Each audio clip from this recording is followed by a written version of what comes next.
Et mon grand-père, il est arrivé en juillet ici à Rivesaltes et 3 mois plus tard, il est mort de faim, de soif. Soldat allemand, le grand-père de Hans-Peter Eisenbach est l'un des 10 000 prisonniers de guerre internés au camp de Rivesaltes entre 1945 et 1946. Une page de l'histoire du camp longtemps ignorée.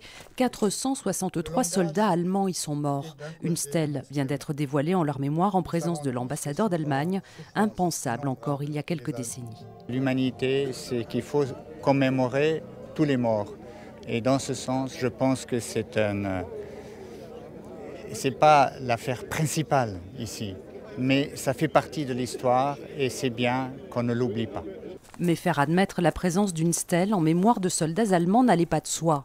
Elle s'impose pourtant comme une nécessité historique aux yeux de l'association des fils et filles de déportés juifs de France. Ce n'est pas facile parce que, bon, il y a des arguments. Des gens disent, parmi eux, n'y avait-il pas des bourreaux? C'est possible. Mais la masse de ces gens étaient des simples bidasses, des militaires qui n'avaient pas pu faire autrement que de combattre pour leur pays. Il n'y a pas de concurrence des mémoires parce que chaque mémoire est différente.